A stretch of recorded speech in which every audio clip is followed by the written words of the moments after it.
Hello students, आज मैं आपको क्लास 11th की इंग्लिश की जो हॉर्नबिल बुक है उसका चैप्टर नंबर फर्स्ट पढ़ाने वाली हूँ। इसका फर्स्ट वीडियो मैंने पहले भी अपलोड किया हुआ है। The portrait of a lady chapter first है। हमने इसका एक पैराग्राफ पढ़ लिया था, अब हम इसका सेकंड पैराग्राफ स्टार्ट करेंगे। Let's start. She had always been short and fat and slightly bent. वो हमेशा से छोटी सी, मोटी सी और थोड़ी सी झुकी हुई सी रहती थी। Her face was a crisscross of wrinkles running from everywhere to everywhere. उनका जो चेहरा था उस पर धारदार झुर्रियाँ पड़ी हुई थी। No, we were certain she had always been as we had known her. जब से हम उन्हें जानते हैं वो उतनी ही बूढ़ी है। Old, so terribly old that she could not have grown older. वो इतनी भयानक बूढ़ी हो चुकी थी कि उससे ज़्यादा बूढ़ी हो ही नहीं सकती थी। And had stayed at the same age for 20 years. और पिछले 20 सालों से वो किसी एक ही उम्र पर ठहर चुकी थी। She could never have been pretty. वो सुंदर तो नहीं दिखती थी, but she was always beautiful. लेकिन वो बहुत ही आकर्षक दिखाई देती थी। She hobbled about the house in spotless white with one hand resting on her waist to balance her stoop and the other telling the beads of her rosary.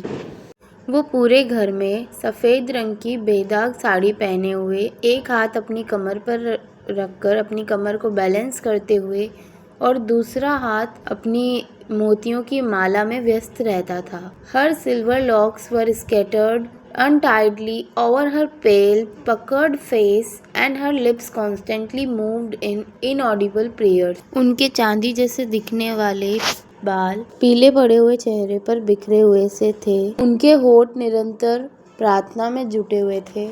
Yes, she was beautiful. हाँ, वो आकर्षक थी। She was like the winter landscape in the mountains, an expanse of pure white serenity, breathing peace and contentment. बर्फीले पहाड़ पर सर्द मौसम की तरह वो दिखती थी, जिस प्रकार से कोई विस्तार से पवित्र शांति और संतोष की सांस ले रहा हो। My grand mother and I were good friends. मेरी दादी माँ और मैं बहुत अच्छे मित्र थे। My parents left me with her. मेरे माता पिता ने मुझे उनके साथ छोड़ा था।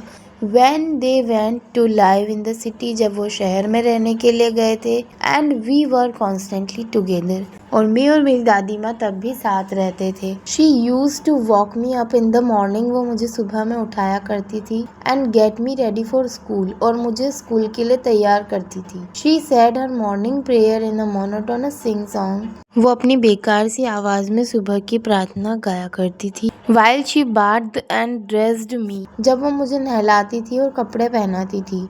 In the hope that I would listen and get to know it by heart, इस आशा में कि मैं उनकी प्रार्थना सुनूं और उसे दिल से जानने की कोशिश करूं।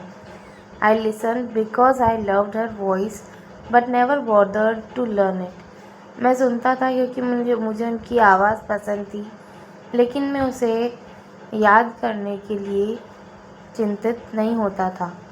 Then she would fetch my wooden slate. उसके बाद वो जाकर मेरी लकड़ी की पट्टी लेकर आती थी। Which she had already washed, जो उन्होंने पहले से धो के रखी थी। And plastered with yellow chalk, और येलो चौक से प्लास्टर की हुई थी। A tiny earthen ink pot and a red pen, एक छोटा सा इंक पोट और एक लाल रंग का pen. Tie them all in a bundle, उन सभी चीज़ों को एक बंडल में बांध दिया करती थी।